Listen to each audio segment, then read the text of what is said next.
তো গাইস আজকে আমরা চলে আসছি পাহাড়ে গাইস। আর পাহাড়ে এসে একটা আলাদাই অনুভূতি।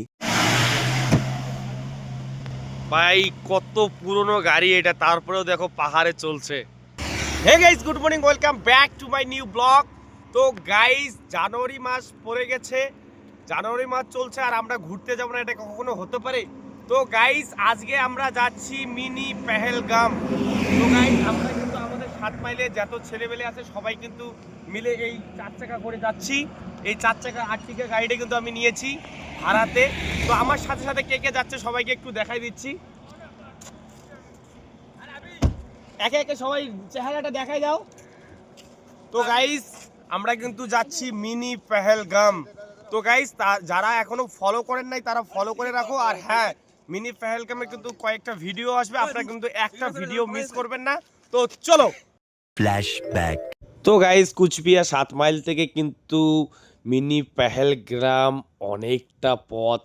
তো আমরা কি করছি, এর জন্যই কিন্তু আমরা ভোর 5টা না, সরি গাইস, 5টার দিকে গাড়িটা ছাড়ছি, কিন্তু 4টার দিকে উঠে আমরা সব কিছু তো রেডি করছি। তো এই কারণেই কিন্তু আমাদের ভোর 5টার দিকে ওঠা, তার কারণ অনেকটা পথ যাইতে হবে। তো অলরাইট গাইস, এখন কিন্তু সকাল হয়েই গেছে, আমরা কিন্তু লাটাগুড়ি চলে আসছি প্রায়। তো সামনেই কিন্তু আমরা লাটাগুড়ি পেয়ে যাব। আর আমরা লাটাগুড়ির আগে কিন্তু টিফিন নিয়ে নিছি, কিছু টিফিন কালকে আমরা গতকাল রাতেই নিয়ে নিছি, আর কিছু টিফিন আমরা তোমার চ্যাংরাবান্ধা পার করে নিয়েছি।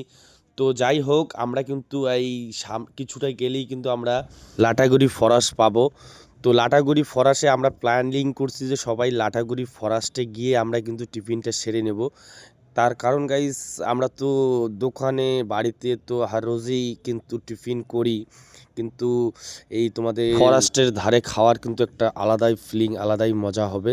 তো এই কারণেই কিন্তু আমরা সকাল এখন বাজতে চলছে প্রায় 6টা না 7টা বাজতে চলছে। তো আমরা কিন্তু অলরেডি চলে আসছি ফরেস্টে, চলে আসছি লাটাগুড়ি ফরেস্টে। আমরা কিন্তু এই ফরেস্টে আমরা টিফিনটা সেরে নেব। আর হ্যাঁ গাইজ, আমরা কিন্তু ভোর 4:30 নাগাদ উঠেছি। এই কারণে কিন্তু আজকে আমার প্রচণ্ড খিদা লেগে গেছে। আমরা বেসিক্যালি আমি উঠি তোমার তোমার 6টা 7টা নাগাদ উঠি, কিন্তু ভোর 4:30টার দিকে ওঠা কিন্তু একটা খুবই কষ্টকর। তো গাইস আমরা কি করলাম, লাটাগুড়ি ফরেস্টে কিন্তু টিফিনটা সারলাম না, তার কারণ ওখানে যে কোনো মুহূর্তে কিন্তু হাতি চলে আসতে পারে, আমরা রিস্কের মধ্যে পড়ে যাই। গাইস আমরা কিন্তু টিফিন নিয়ে আসছি সাথে করে, দেখেন এখানে খাওয়া চলছে, সবাই কিন্তু টিফিন খাচ্ছে। তো আমরা কিন্তু চা পাতা বাগানের সাইডে বসে টিফিন করতেছি, এখানে একটা আলাদাই ফিলিং আসতেছে। এই প্রথমবার আমরা চা পাতা বাগানের সাথে টিফিন করব, এটা আলাদাই ফিল, আলাদাই একটা মজা। তো অনেকে কিন্তু শুরু করে দিয়েছে, আমিও শুরু করব এখন। গাইস গাড়িটা ভাড়া বলতে কি, এই যে আমার বন্ধুকে দেখতেছেন, বন্ধু শুধু তেল ভরাই দিচ্ছি, ভাড়া তেমন কিছু দিব না, শুধু তেল ভরাই দিয়ে গাড়িটা নিয়ে যাচ্ছি আমরা, আমার যেহেতু বন্ধু হয়। গাইস এখন আমরা কোথায় আছি কিন্তু জানি না, কিন্তু ভিউটা জাস্ট দেখো, দারুণ একটা ভিউ। তো আমরা এখন কিন্তু একটা পাম্পের সামনে আছি, এখান থেকে তেল ভরে নেব। লাটাগুড়ি পার করেই কিন্তু এই পাম্পটা, তো এখানে থেকে আর্মি ক্যাম্পও আছে, এখানে কিন্তু আমরা ট্যাঙ্কিটা ফুল করে নেব। আমাদের চিন্তাটা যদি বেশি তেল না যায়, কম তেল গেলেই আমাদের ভালো, যত কম তেল যাবে আমাদের অত ভালো, কারণ আমরা তো ভাড়া দিচ্ছি না, তেলটা দিচ্ছি শুধু।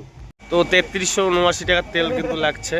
সো অলরাইট গাইজ, আমাদের ট্যাঙ্কি কিন্তু ফুল হয়ে গেছে, এখন রওনা করলাম আমরা পেহেলগামের উদ্দেশ্যে।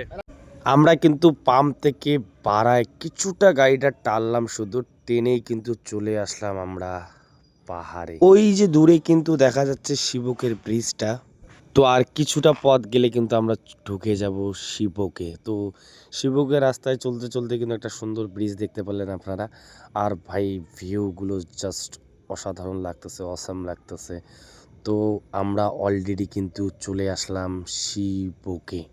আর হ্যাঁ, আমি কিন্তু অনেক কয়বারই দার্জিলিং আসছি, তো শিবুক হয়ে কিন্তু গাড়িগুলো যায়।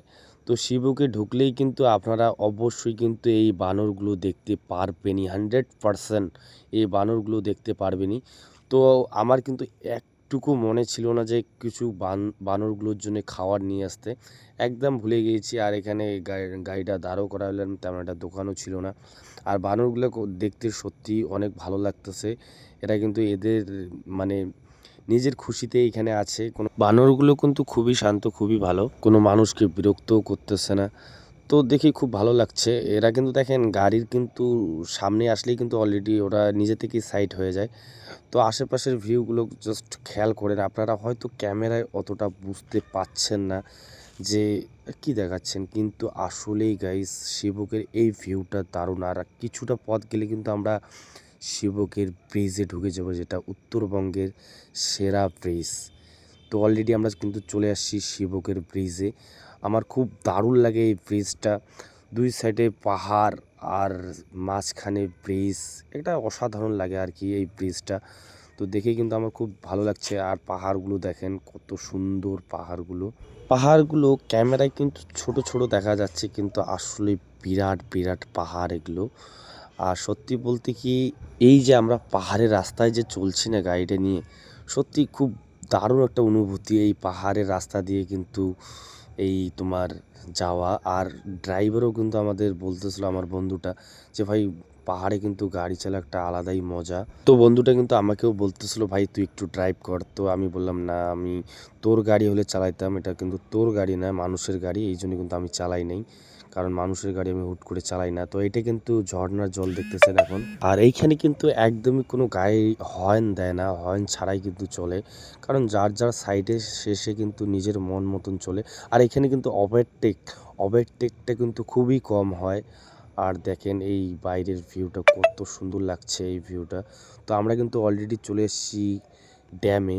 তো এই যে ড্যামটা যে দেখতেছেন, এই যে পাহাড়ের ঝর্ণার যে জলটা আসে, এটা কিন্তু লিমিট মতন ছাড়ার জন্য এই ড্যামটা তৈরি করেছে। বর্ষার সময় কিন্তু অনেকটা জল হয়ে যায়, এই কারণে কিন্তু এই ড্যামটা তৈরি করা। এখন কিন্তু আজকে কিন্তু এই অবস্থায় একটা ড্যাম খোলা আছে আর বাকিগুলো বন্ধ হচ্ছে। আর এই ভিউটা আমাকে যে এত সুন্দর লাগছে না, এই তোমার দুই সাইডে পাহাড়, আর পাহাড়ের উপর দিয়ে কত সুন্দর রেল, একটা ব্রিজ, দারুণ লাগছে এই ব্রিজটা। আমার সত্যি অসাধারণ লাগছিল এই ব্রিজটা। আর আমার আগে আগে দেখেন একটা বড় গাড়ি চলছে, আমরা কিন্তু চাইলে ওভারটেক করতে পারতাম, কিন্তু ওভারটেক করিনি। আমাদের একটা লিমিট স্পিড নিয়েছি, ওরাও কিন্তু লিমিট স্পিড নিয়েই চলে। পাহাড়ে কিন্তু ওভারটেক খুবই কম হয়, খুবই কম হয়। আর হ্যাঁ গাইস, তোমাদেরকে একটা কথা আমি বলে দেবো, কিন্তু তোমরা যদি এই দার্জিলিংয়ে ঘুরতে আসো মিনি পেহেলগামে, তো তোমরা কি করবে, অবশ্যই কিন্তু মানে বাঙালি কোনো হোটেল থেকে কিন্তু খাবার নিয়ে আসবে। এইখানকার কিন্তু বাঙালি কোনো হোটেল নেই এই পাহাড়ে, শুধু তোমার মোমো, স্যুপ আর ম্যাগি এগুলোই কিন্তু পাবেন। এগুলোই কিন্তু বেসিক্যালি ওরা খায় পাহাড়ি লোকগুলো। তো এই যে আমরা যে রাস্তার সাইডে যে চলছি, আমার কিন্তু দারুণ লাগছে। আর এই যে মেয়েটা যে দেখতেছেন, এই মেয়েটা কিন্তু ফল বেচতেছে। তো এইগুলো কিন্তু সন্ত্রা বেচতেছে। সন্ত্রাগুলো আমরা দাম করেছিলাম, একটা পার পিস চেয়েছিল ওখানে 20 টাকা। তো ওই হিসাবে 200 টাকা তোমার 10 পিসের দাম হয়ে যাবে। তো গাইস ভিডিওটা কিন্তু অনেক বড় হয়ে যাচ্ছে, নেক্সট পার্ট কিন্তু খুব তাড়াতাড়ি আসতেছে, কালকেই আসতে চলছে। তোমরা লাইক করে পাশে থাকবেন, আর যারা এখনও অবধি ফলো করেন নাই তারা কিন্তু ফলো করে রাখবেন। মিনি পেহেলগাম বলতে না, আরও অনেক কয়টা লেক কিন্তু আমরা ঘুরতে চলছি, আমরা 2 দিন কিন্তু থাকতে চলছি এখানে। নেক্সট পার্ট কালকেই আসতে চলছে।